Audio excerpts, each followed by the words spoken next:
이번 주 세미나는 33기 이상민 학생께서 진행해 주시겠습니다. 네, 안녕하세요. PCRC 33기 대박원 이상민입니다. 저도 아직 2학년만 마치고 학하기 전이라서 전문적인 지식이 좀 부족한데 그래도 같이 제가 탐구해보고자 했던 그런 것들을 같이 살펴보는 느낌으로 봐주시면 될 것 같습니다. 데이터 마이닝인데요.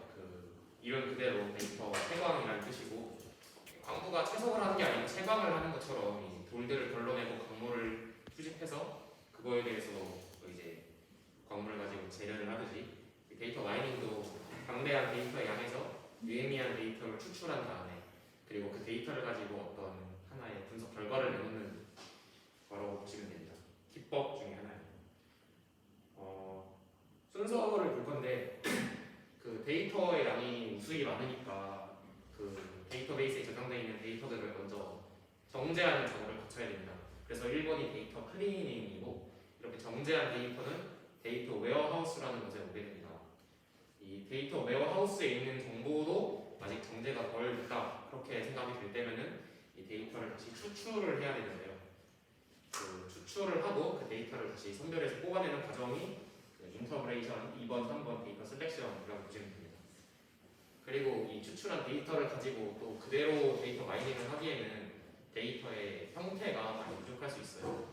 예를 들면 이따가 살펴볼 건데 텍스트 마이닝이라는 기법이 있는데, 이 텍스트 마이닝은 이제 텍스트 말 그대로 문자와 문자를 가지고 하는 건데요. 그거를 수치화된 정보로 해석하기에는 좀 불편할 수 있으니까 그거를 진짜 수치화된 정보를 변환해주는 작업, 이런 작업이 필요할 수도 있어요. 그게 4번에 해당하는 작업입니다. 그리고 그렇게 변환한 데이터를 가지고 데이터 마이닝을 시작하고 그 다음에 거기서 나온 분석 결과를 토대로 지식을 얻고 그 다음에 그 결과를 통해서 뭐 산업에 활용을 한다든지 하면은 끝이 나게 되는 작업입니다. 앞에서 말씀드린 데이터 정제나 추출 같은 작업들을 보통 데이터 엔지니어들이 많이 하고요. 그리고 실제 데이터 마이닝을 하는 부분은 데이터 사이언티스트들이 많이 하고, 마지막에 분석한 결과를 토대로 정보를 내놓는 것들을 이제 데이터 분석가, 데이터 애널리스트들이 합니다. 1번에서 6번 쪽으로 갈수록 코딩에 대한 그 지식보다는 다양한 산업화에 대한 지식이 점점 높아지는 경향이 있고, 사실 구분을 따로 할 수는 없는 게 그 회사별로 그때그때 필요한 프로젝트마다 각자의 하는 역할들이 달라질 수 있어요. 그래서 명확히 구분짓기는 어렵지만 1번 쪽으로 갈수록 코딩의 비중이 높고 6번 쪽으로 갈수록 이 산업화, 데이터 사이언스에 대한 비중이 높다 정도로만 보시면 될 것 같아요. 그 데이터 마이닝의 기법들을 여러 개 볼 건데, 맨 처음에 지도학습의 분류입니다. 지도학습과 비지도학습으로 나뉘는데, 지도학습은 이제 그러니까 비지도학습과 지도학습을 그냥 두 개를 간단히 설명하자면은, 지도학습은 예측을 하는 느낌이고요. 비지도학습은 설명을 하는 느낌인데, 예시를 하나 들어드릴게요. 예를 들면은 그 환자의 상태와 나이 그리고 몸무게, 키 등을 가지고 당뇨병을 이제 걸릴지 말지 예측하는 분석 결과를 가지고 하는 그런 게 있다고 가정을 해봅시다. 그러면은 이제 보험회사에서는 그 환자가 당뇨병에 걸릴지 아닐지 확률을 토대로 보험료를 책정해야 하기 때문에 그냥 그 당뇨병에 걸릴 확률만 구하면 되겠지만, 그게 아니고 뭐 리서치 센터나 연구센터 아니면 병원에서는 그 환자가 왜 발병이 났고 당뇨병에 왜 걸릴 것인지, 어떠한 직군의 사람들이 당뇨병에 걸릴 확률이 높은지를 알아야 되기 때문에 데이터 마이닝을 통해서 그걸 설명하려고 하겠죠. 그 정도 차이로 보시면 됩니다. 그래서 그런 지도학습, 예측을 하는 지도학습 중에 첫 번째 분류입니다. 클래시피케이션이라고 하는데, 얘네들은 이제 인풋을 어떠한 하나의 주제와 기점을 가지고 그냥 말 그대로 아웃풋들을 분류를 하는 개념입니다. 아웃풋들도 미리 정해져 있고 기다 아니다, 맞다 아니다, 걸린다 안 걸린다의 차이로 분류를 하면 된다고 보시면 될 것 같습니다. 거기서 안에서 활용되는 것들 중에 하나가 이 이산수학에서 배웠던 이 베이지 정리라는 게 포함되고요.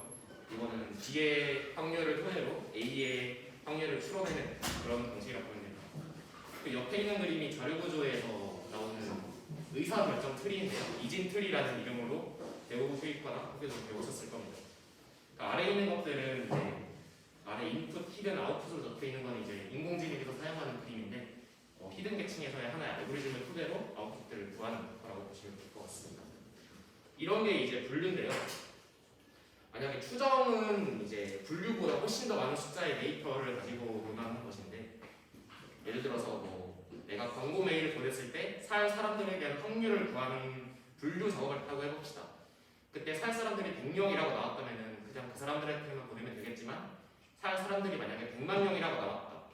그러면은 100만 명에게 모두 광고 메일을 보내기에는 비용이 너무 많이 들겠죠, 코스트가. 그래서 이 추정을 토대로 각 사람들에게 점수를 매깁니다. 살 확률이 높으면 높을수록 점수가 높을 거고, 그리고 그 점수가 높은 대로 100명을 잘라서 광고 메일을 보내면 되겠죠. 그런 식으로 분류보다 더 많은 양의 데이터를 가지고 활용하는 것이 추정이라고 보시면 됩니다. 점수를 내는 방법이고, 맞는 그림이 없어서 그림을 못 넣었어요.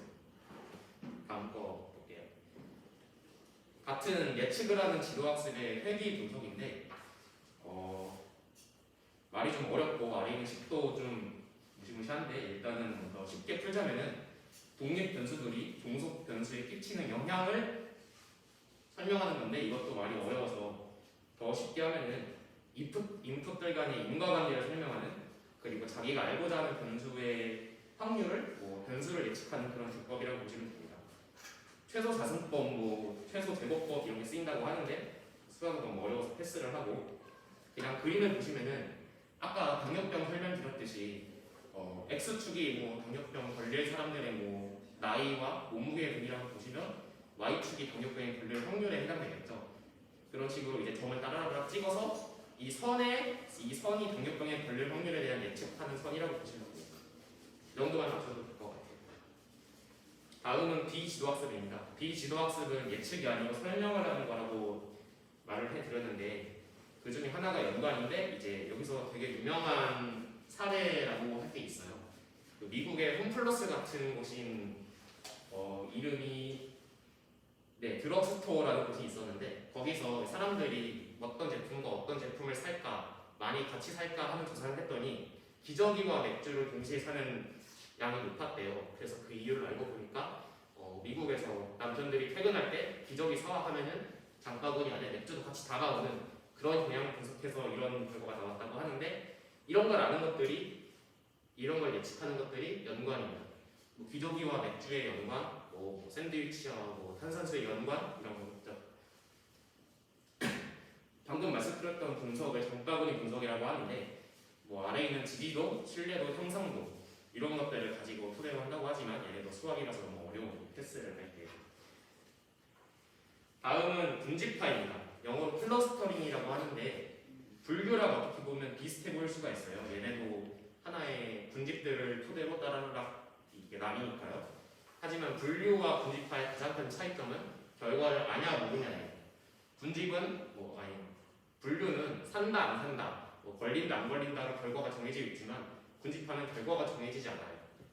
그래서 그냥 일단은 인풋들을 다 보내면은 아웃풋이 이렇게 점처럼 찍히는데, 이 점과 점의 거리를 상대로 얘네들의 인과관계를 설명한다든지, 얘네들이 얼마나 비슷한지 아니면 멀다면 얼마나 다른지 등을 설명하는 겁니다. 그 보고 계시는 그림은 이제 딥러닝을 통해서 선을 찍은 그림이고, 이거 말고도 통계학적으로 그래프 이론이나 최소 거리 판단법 이런 걸 통해서 통계학적으로도 분석을 할 수 있습니다. 마지막으로 이제 텍스트 마이닝을 볼 건데요. 아까 설명드렸다시피 얘네들은 숫자나 수치가 아닌 글을 가지고 통해하는 데이터 마이닝입니다. 맨 처음에 보신 거는 많이 보셨을 수도 있어요.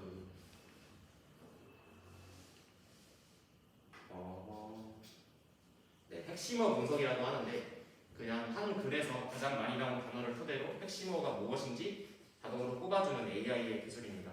꼭 AI가 아니어도 각자 중요도, 수치도를 판단하는 통계 기법을 통해서도 구할 수 있고요. 오른쪽 위에 보시는 그림이 연관 검색어인데, 이것도 많이 보셨을 화면이잖아요. 이 연관 검색어는 이제 아까 말씀드렸던 연관의 텍스트 버전이라고 보시면 됩니다. 크게 어렵지 않아요. 그리고 왼쪽 아래에 보시는 저 형광펜으로 기사에 칠한 것 같은 게 이름이 토픽 OLM인데요. 얘네들은 이제 기사 여러 개를 주고 이 컴퓨터가 알아서 판단을 해서 요즘에 주 핵심 토픽이 이거다 하고 내놓는 기법이고, 이거를 텍스트 마이닝에서 제일 많이 쓴다고 합니다. 마지막 오른쪽 아래에 있는 그림은 감정 분석인데요. 얘를 쉽게 설명하기 위해 예를 들자면 제가 배달 주문 앱을 하나 런칭을 한다고 했을 때 굳이 별점 기능을 넣지 않아도 이 사람들이 댓글을 단 것만으로도 이 사람이 얼마나 좋았는지 나빴는지를 알아서 판단할 수 있는 기술이라고 보면 됩니다. 근데 뭐 좋다 나쁘다 뭐 맞다 아니다 뿐만이 아니고 감정이니까 예를 들어서 분노, 기쁨, 슬픔, 두려움, 좌절 같은 감정까지도 요즘은 판단할 수 있다고 합니다.